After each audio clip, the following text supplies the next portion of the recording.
Story 1. New doesn't mean unused. When you get new clothes, they're often used, whether they're from family or a thrift store. What's new to you isn't always fresh off the rack. One kid's gap is another kid's goodwill. My cousins are upper middle class, and I went shopping with them one of the few times I spent the night at their house. Not only were these girls astonished that my mom only gave me $10 to spend, but they also couldn't understand why I was checking the prices on everything I saw. Their parents just bought them whatever they wanted most of the time. I remember feeling embarrassed and ashamed, like I was doing something wrong, but I knew that my mom was doing the best she could. And I appreciated that she was teaching me the importance of saving money. I'm so grateful for the lessons my mom taught me about thrifting and financial responsibility. Today, I'm a proud thrift store shopper, and I love finding unique and stylish clothes at a fraction of the price. I also want to teach my kids the importance of saving money and being mindful of their spending habits. I want them to know that new doesn't always mean better, and that there's no shame in thrifting. Life in poverty is like playing Elden Ring on SL1, where every mistake is costly and progress is slow. Meanwhile, being well off is like having it easy, like advancing through Skyrim. Story 2. My whole world revolves around food. Nowadays, I spend my extra cash on tasty treats. I enjoy gifting food, taking friends out for meals, and surprising people with their favorite snacks and candy bars. Back in the day, we never had enough to eat. We went to bed with rumbling tummies every single day. But now I express myself through food. I whip up dinners for my friends, bake their favorite treats, deliver whole casseroles to my coworkers, and bring big pots of soup to our neighbors. Just thinking about how vital food is to me gets me emotional. I even pack extra lunch for my teenage coworker who skips meals during our long 12-hour shifts. I want all my friends and family to be well fed, never knowing hunger like my family did. Like I did. I wouldn't wish that upon anyone. During college, my friends affectionately dubbed me food provider because I was always the one with snacks and treats. I loved treating my pals to a good meal. Some took advantage of it, but I didn't mind.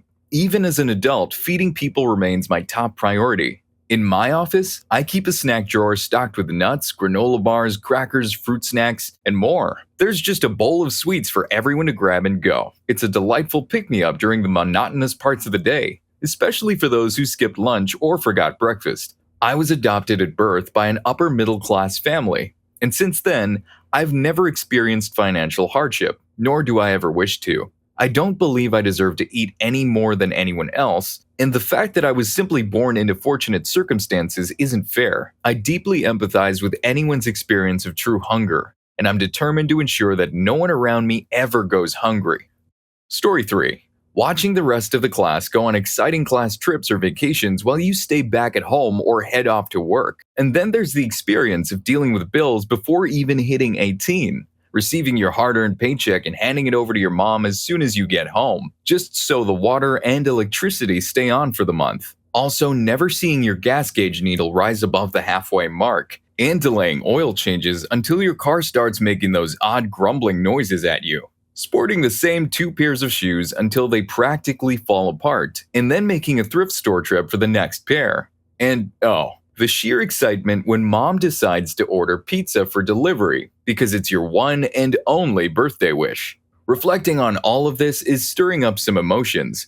Despite it all, I had a wonderful childhood.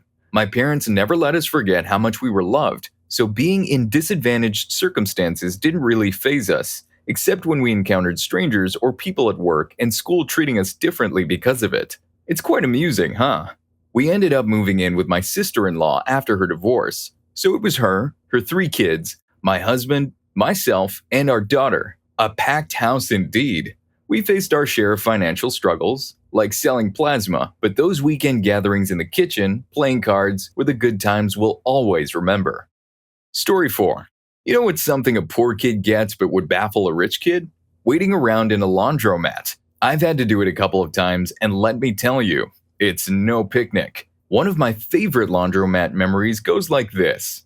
There was this random guy, a bit down on his luck, who used to pester folks in the store. He knew everyone had quarters, so he'd strike up a conversation with them and then launch into his sob story, asking for some spare change. I watched him pull this act so many times. Then one day, He strolled up to me and pointed at my Green Lantern shirt, using it as a conversation starter. "Oh, you're a fan of Green Lantern."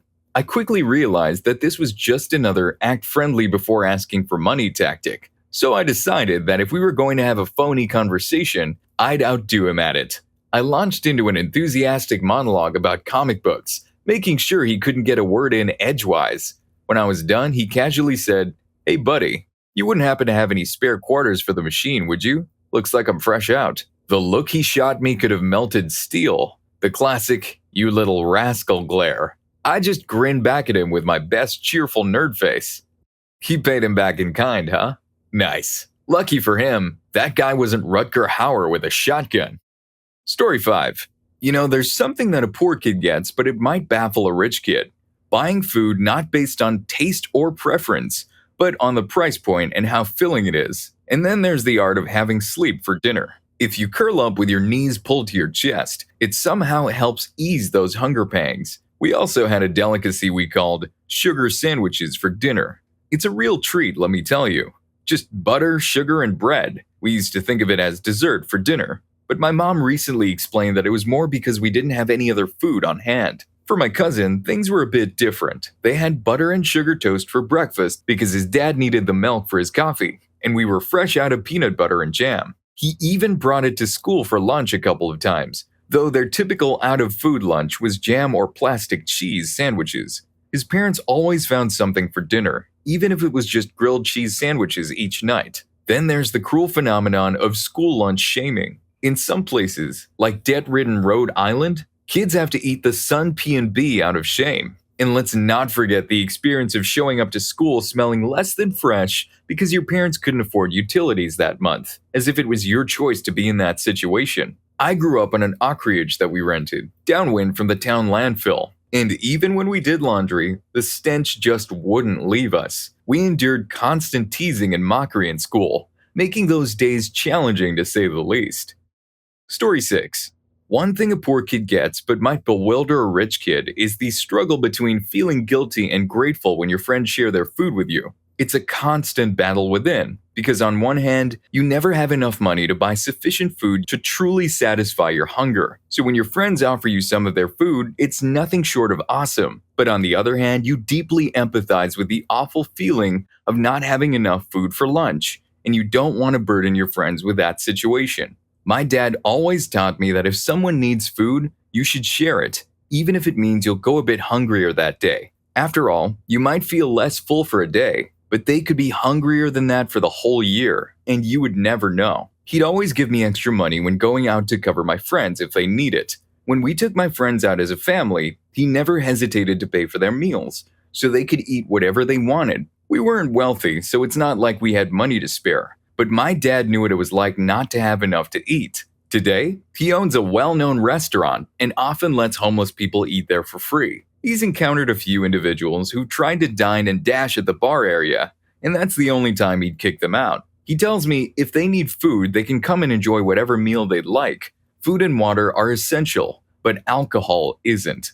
Then there's the story of my friends going to a dinner one day. They realized that none of them had any money, and they all assumed someone else would order something, so they left the place embarrassed. The owner ran after them asking why they left. After they explained, he said, No, you come back. I know what it's like to have no money. You're all eating tonight." He personally served them, allowing the waitresses to focus on tables that could provide tips. I dined at that diner religiously whenever I was in town until the owner retired and closed up shop.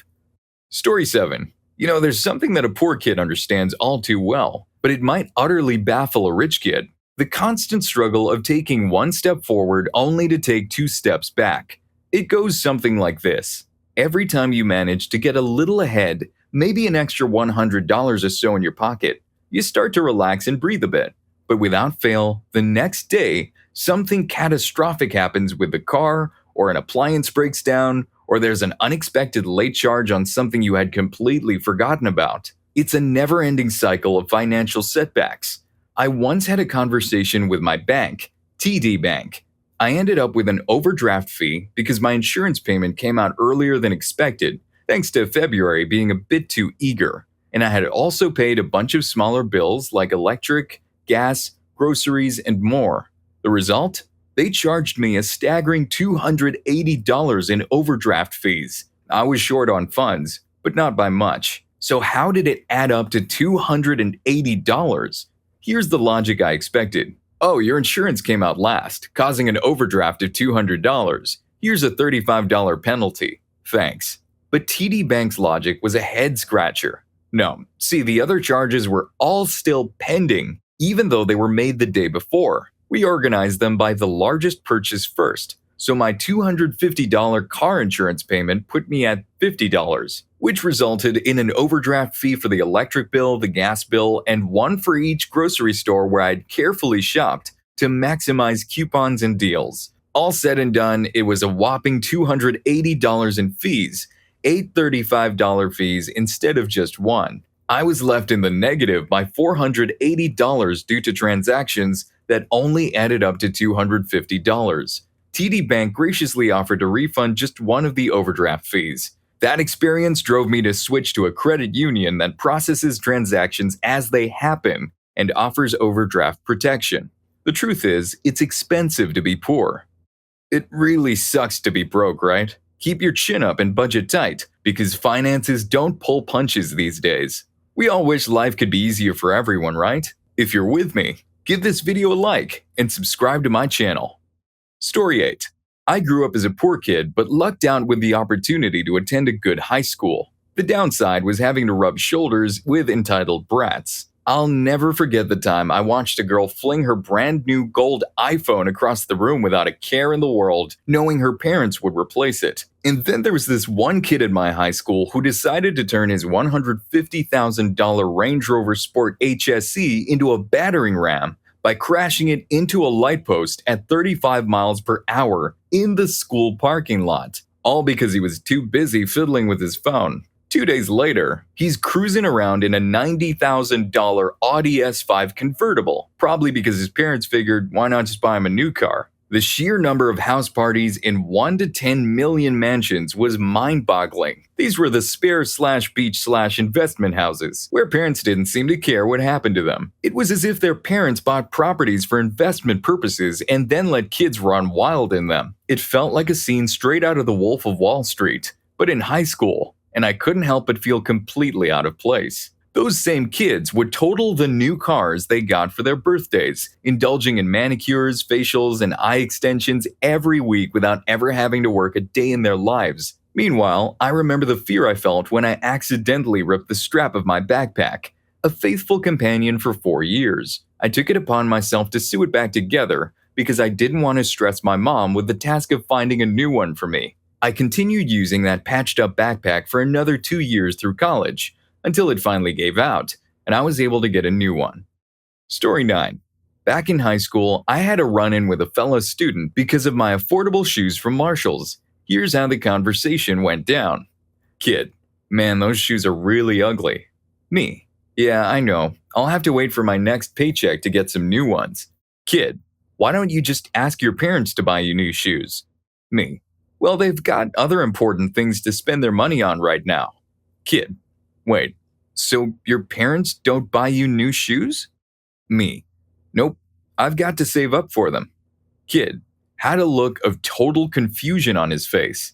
The look of extreme confusion on that kid's face when he realized that not all parents buy their kids everything they want was a moment I wouldn't forget. Of course, in typical high school fashion, he took it as an opportunity to tease me for being broke, explaining to the others that the only time I left my home state was for family emergencies was equally challenging for them to grasp. Story 10. You know, there are a couple of things that a poor kid understands all too well, but they might completely baffle a rich kid. First, there's the classic poor man's garlic bread. White bread toasted with butter and a sprinkle of garlic powder. It's a simple yet delicious alternative that's often whipped up when resources are tight. Another thing is that for some of us, a trip to the nearest beach is the closest thing we have to a vacation. It may not involve exotic destinations or luxurious resorts, but there's a special kind of magic in those local beach getaways. And before you think I'm complaining, let me clarify a few things. I live in Greece, where staying at a hotel near the beach is considered a mini vacation by some.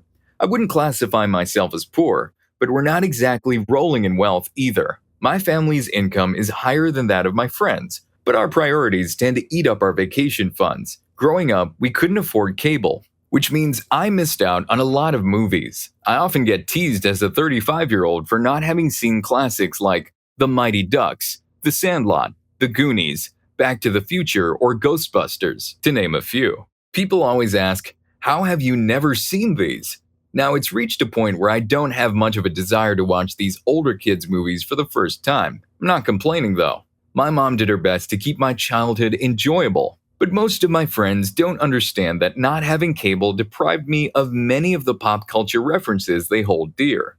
Living on a budget means missing out on some pop culture references, but at least you'll be putting your money into more important things than binge watching series on cable. Story 11.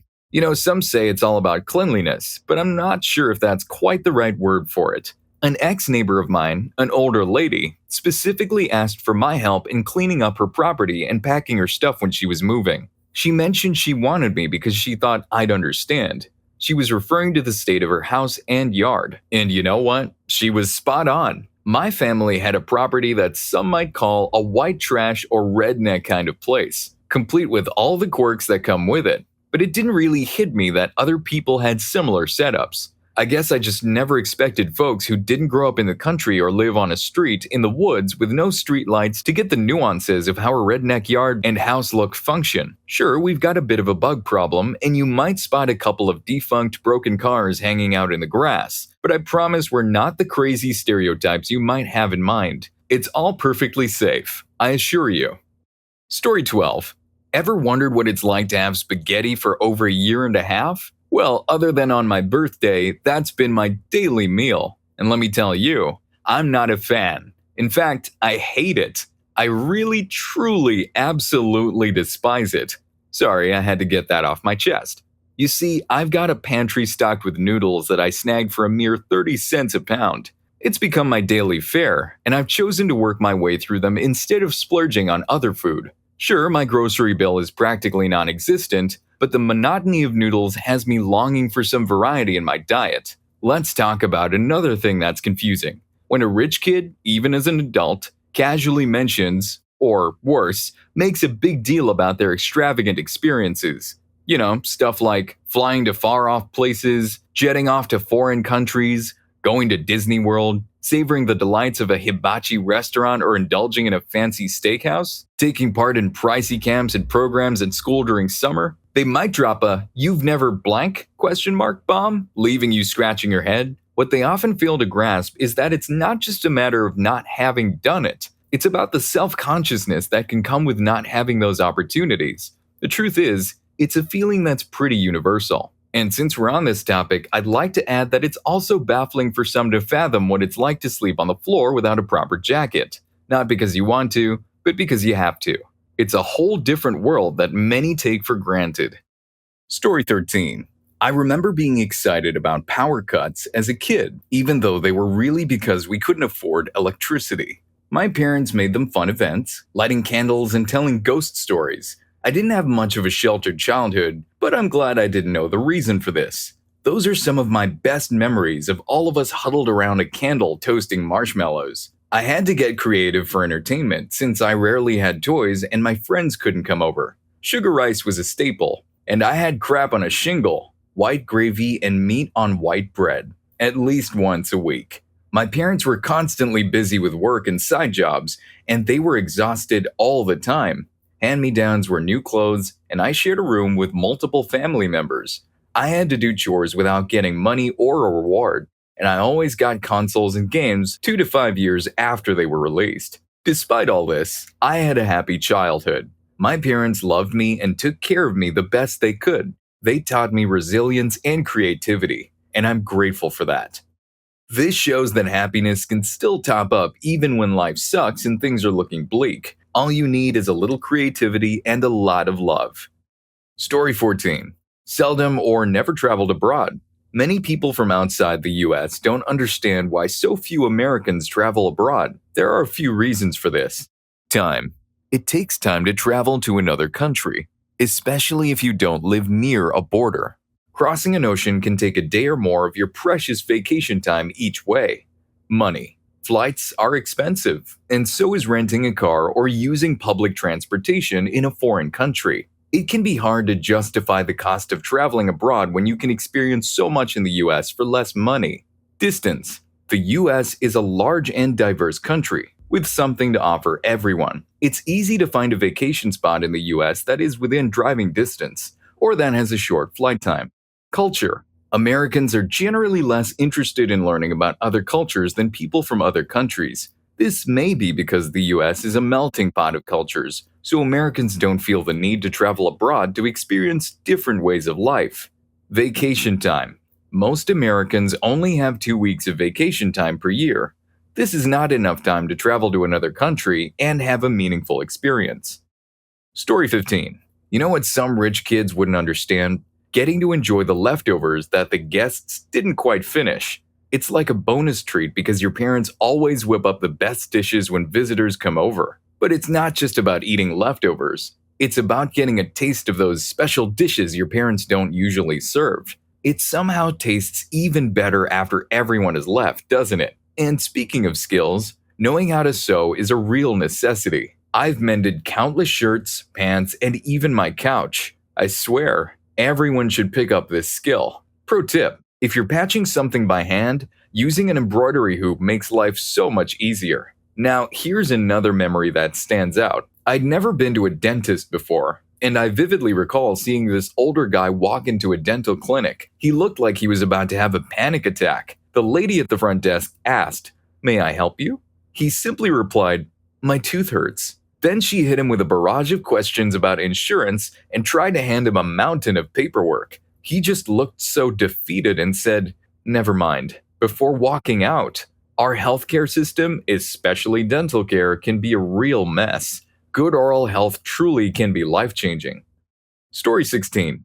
Growing up poor was tough. I had to learn to live with things like holes in my shoes and stains on my clothes. When we went shopping for school clothes, it was always at Walmart or Kmart, and we always bought the sale items, even if they were one size too big. I knew kids from middle-class and upper-class families who would get in trouble for the same things, but their parents would usually buy them new stuff right away. That wasn't the case for me and many other kids from low-income families. We couldn't afford new clothes all the time. Most of the clothes I owned were hand-me-downs, and some of them were even found in the trash. Another challenge of growing up poor was having to use my clothes as first aid items. I've used sweatshirts as splints and bandages more times than I can count. I also had to learn to eat leftovers no matter what they were. You can't be picky when you don't have a lot of food to choose from. Despite the challenges, I'm grateful for the lessons I learned growing up poor. It taught me to be resourceful, resilient, and grateful for what I have. For real, some rich kids throw tantrums like toddlers when they don't get their way, even though they got everything they could ever want. I guess it's easy to take things for granted when you've always had them. Hey, if you're still here, then you're probably hyped for the next one. Go check out What's the Biggest WTF Just Happened moment. Trust me, Story 3 is awesome. See you there.